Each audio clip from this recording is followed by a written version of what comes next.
সভাপতি জনাব শফিকুল ইসলাম,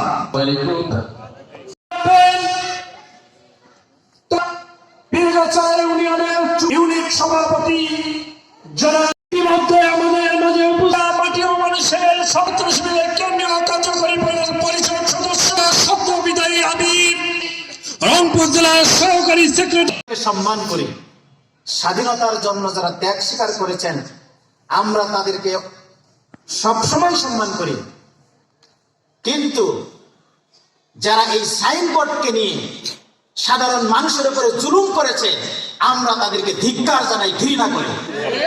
মুক্তিযুদ্ধের সার্টিফিকেট যারা সত্য বলেন, সত্য করেন, যারা জুলুমের বিরুদ্ধে বলেন, কিন্তু অসংখ্য মুক্তিযোদ্ধাকে দেখেছি তারা আদৌ মুক্তিযোদ্ধা কিনা আল্লাহ ভালো জানে, আমার বয়স তো কম।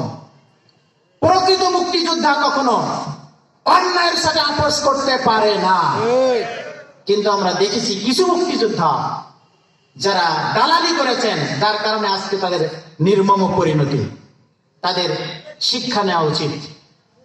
প্রিয় ভাই সব অনেক এই যে পীরগাছার একেবারেই কেন্দ্রবিন্দুতে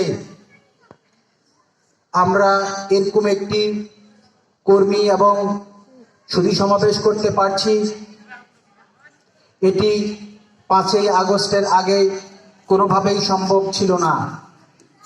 যাদের রক্তের বিনিময়ে, ত্যাগের বিনিময়ে আল্লাহ এই ভূখণ্ডকে ইসলামের জন্য কবুল করেছেন, আল্লাহ যেন তাদেরকে সবাইকে শাহাদাতের মর্যাদা দান করেন। যারা বিভিন্নভাবে লাঞ্ছিত হয়েছেন, বিভিন্নভাবে কষ্ট করেছেন, মার খেয়েছেন, সবার ত্যাগটাকে যেন আল্লাহ কবুল করেন। সালে জন্ম লাভ করেছে, আমাদের পরে বাংলাদেশ জাতীয়তাবাদী দলের জন্ম, আমাদের পরে এরশাদ সাহেবের জাতীয়বাদীর দর্গ, এরা বারবার ক্ষমতায় 2-3 গেল, ফিরে আসলো।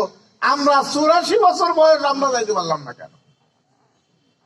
ওনাদের ক্ষমতায় যাওয়ার তরিকা, ওনাদের রাজনীতি করার তরিকা এবং জামাত ইসলামের তরিকা এক তরিকা নয়।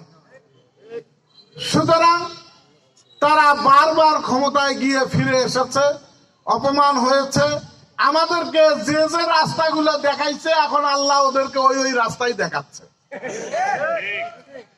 আমাদেরকে যেভাবে গোয়ালে, ধানের খেতে, আলুর খেতে, জাংলির নিচে, চরে, তারপরে আপনার বাসের তলে দিন রাত কাটাতে হয়েছে, এখন ওনাদেরকেও আল্লাহ তাআলা ওই রাস্তা নামিয়ে দিয়েছে। আমাদেরকে যেভাবে পুলিশ ধরে নিয়ে গেছে, হ্যান্ডকাপ লাগিয়েছে, তারপরে মাথায় হেলমেট পরিয়েছে, যেভাবে কারাগারে রেখেছে ওদেরকে ওইভাবেই রাখছে।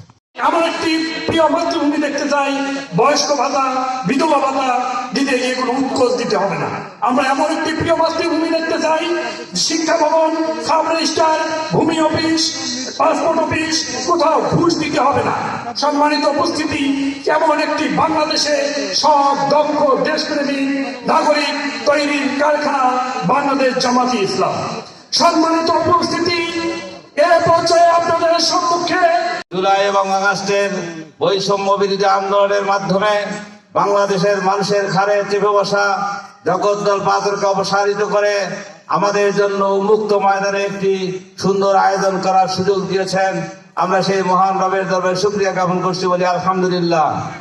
সম্মানিত সাথী ভাইরা, সেই সাথে অসংখ্য দরুদ এবং সালাম পেশ করছি বিশ্ব মানবতার মহান বন্ধু সালাম আমাদের নেতা জনাবে মোহাম্মদ রাসূলুল্লাহ সাল্লাল্লাহু আলাইহি সাল্লাম। আমি যে আয়াতে কারিমা তেলাওয়াত করেছি সূরা হামিম আস-সাজদা, যেখানে আল্লাহ পাক রব্বুল আলামিন বলেন, তার চেয়ে উত্তম কথা আর কার হতে পারে? আপনাদের আমাদেরকে মঞ্জুরি মকসুদে বঞ্চিত হলেন, জান্নাতের সিঁড়িতে উঠতে হলেন, ইসলামী আন্দোলনের বিকল্প এই কথা বলেন ঠিক কিনা? আল্লাহ তাআলা আমাদের সকলকে কবুল করে নেন।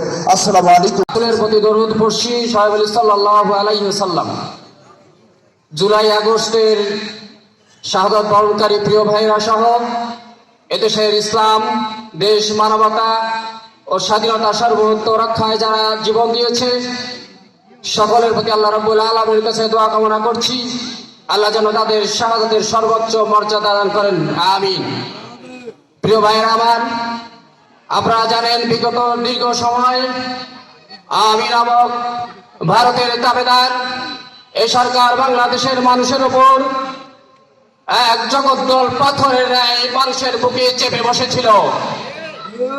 কোন মানুষ যখন ভাবতে পারেনি অবিষয়টাচারের পরিবর্তন হবে, ঠিক সে সময় বাংলাদেশে এ মানুষগুলোর মুক্তির জন্য যখন অসংখ্য মানুষ আল্লাহর কাছে ফরিয়াদ করেছিল, হে আল্লাহ তুমি আমাদের জন্য এই জালিমের কাছ থেকে মুক্ত করো, আল্লাহ মানুষ জালিম এই মাজলুমদের ডাকে সাড়া দিয়ে আল্লাহর মেহেরবানিতে এক তরুণ